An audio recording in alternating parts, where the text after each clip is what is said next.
नमस्कार फ्रेंड्स। मैं हूं डॉक्टर पाल राणा। मैं हूं रेटिना और ऑक्यूलर ट्रॉमा सर्जन, मतलब आंख के पर्दे का डॉक्टर और आंख में चोट लगती है उसका स्पेशलिस्ट। अभी हम आज बात करने जा रहे हैं हमारी ये फर्स्ट वीडियो सीरीज के बारे में। हम ये नई वीडियो सीरीज शुरू करने जा रहे हैं जिसका नाम है आई मंत्रा बाय नेत्रालय। अब ये आई मंत्रा के अंदर हम आपको अलग अलग तरीके के आई डिजीज के बारे में अलग से समझाने वाले हैं, जिसके अंदर आपको अच्छे से बताया जाएगा कि जो डिजीज है वो क्या है और उसके बाद उसके ट्रीटमेंट के ऑप्शंस भी क्या क्या अवेलेबल है। सो आज मैं सबसे पहले जो वीडियो शुरू कर रहा हूं, ये वीडियो जो है जिसमें हम समझाएंगे आपको कि आई बॉल किस तरीके से काम करता है। जो नॉर्मल आई बॉल का जो स्ट्रक्चर है वो क्या है और आंख में जैसे रोशनी जाती है तो आप कैसे चीजें देख पाते हो, उसके बारे में मैं आपको समझाने जाने वाला हूँ।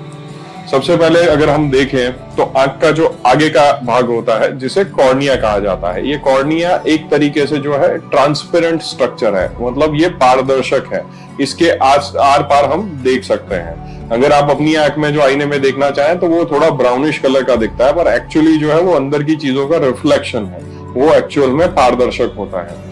इसके बाद अगर हम आंख के अंदर देखें तो अंदर प्यूपिल करके एरिया आता है। ये प्यूपिल मतलब हम सिंपल लैंग्वेज में इसे आंख की पुतली भी कहते हैं। ये आंख की पुतली छोटी या बड़ी होती है, सामने लाइट होती है उसके हिसाब से। अगर दोपहर के अंदर हम देखें तो ये पुतली काफी छोटी होती है और रात के समय पे देखें तो पुतली काफी डायलेट हो जाती है, मतलब फैल जाती है। उसके बाद आंख के अंदर हम देखें तो इसे हम आंख का लेंस बोलते हैं। ये लेंस हम पैदा होने तब से आते हैं। ये लेंस का काम होता है आगे से जो लाइट आती है उसे रेटिना पे फोकस करना।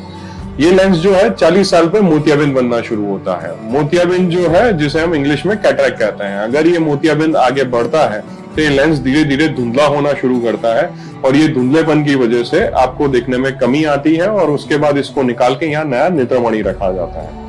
कैटरेक्ट की वजह से दूसरी एक और प्रॉब्लम होती है जिसे हम प्रेस बायोपिया कहते हैं, या तो हम इसे बैताला कहते हैं, जो नजदीक के पढ़ने के जो चश्मे के नंबर आते हैं, ये कैटरेक्ट की वजह से आते हैं मेनली। एक और चीज है इसके पीछे मैं समझाऊं तो यहाँ पे विट्रस जेल होता है। सिंपल लैंग्वेज में इसे हम अगर हिंदी में कहें तो इसे आंख का पानी कहा जाता है।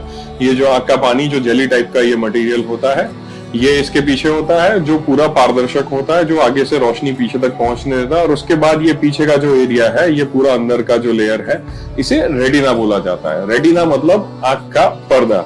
अब ये आंख का पर्दा क्या काम करता है कि जैसे आगे से लाइट आती है, ये लेंस के थ्रू होके ये यहाँ तक पहुंचती है और यहाँ से ये लाइट को इलेक्ट्रिक इंपल्स में कन्वर्ट करता है, मतलब एक छोटे से करंट में इसको कन्वर्ट करता है, जो आंख की नस में होते हुए दिमाग तक पहुंचता है और हमें पता चलता है कि सामने की तरफ कोई रोशनी है, सामने की तरफ कोई चीज पड़ी हुई है।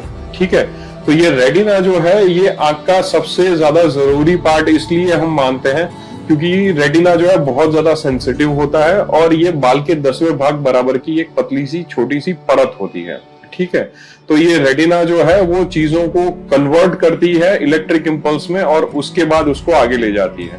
एक तरीके से हम कहें कि जैसे आपके पास कंप्यूटर हो तो कंप्यूटर के अंदर का जो सीपीयू होता है वो सीपीयू जैसा काम जो है ये रेटिना करता है। रेटिना के बीच में यहाँ जो ये दिख रहा है छोटा सा स्टॉक जैसा दिख रहा है, इसे आंख की नस कहा जाता है। आंख की नस जिसको इंग्लिश में ऑप्टिक नर्व बोलते हैं। अब ये जो ऑप्टिक नर्व है ये यहाँ से जो भी रोशनी से ये जो इलेक्ट्रिक इंपल्स कन्वर्ट हुआ है रेटिना से, वो सब कुछ यहाँ से लेके जाती है दिमाग तक। दिमाग में जब रोशनी पहुंचती है, दिमाग में मतलब ये इलेक्ट्रिक इंपल्स जो पहुंचता है, उसके बाद जाके आपको पता चलता है कि सामने कोई चीज होती है। और ये सारी जो प्रोसेस मैंने बताई, आंख में से आगे से लाइट जाती है, लेंस के थ्रू जाती है, रेटिना तक पहुंचती है, वहां से दिमाग तक ये जो करंट पहुंचता है, ये सारी चीजें माइक्रो सेकेंड में होती है। तो ये कुदरत ने एक अलग मैकेनिज्म बनाया है जिसके थ्रू हम इस तरीके से अच्छे से देख सकते हैं। अब ये जो सारे पार्ट्स बताएं, अब इनमें से किसी भी पार्ट के अंदर अगर परेशानी हो तो हमें रोशनी में दिक्कत होती है, सामने वाली चीजें देखने में दिक्कत होती है। इसके आगे वाले जो वीडियोस हैं उसमें हम अलग अलग तरीके के जो डिजीज हैं उसके बारे में, अलग अलग तरीके के रोग हैं उनके बारे में हम डिस्कस करने वाले हैं। आपके अगर कोई कमेंट्स हो या आप किसी डिजीज के बारे में जानना चाहें तो प्लीज हमें कमेंट सेक्शन में बताइएगा। हम जो है उसके लिए भी नए वीडियोस बनाएंगे और आपके साथ शेयर करेंगे। Thank you so much.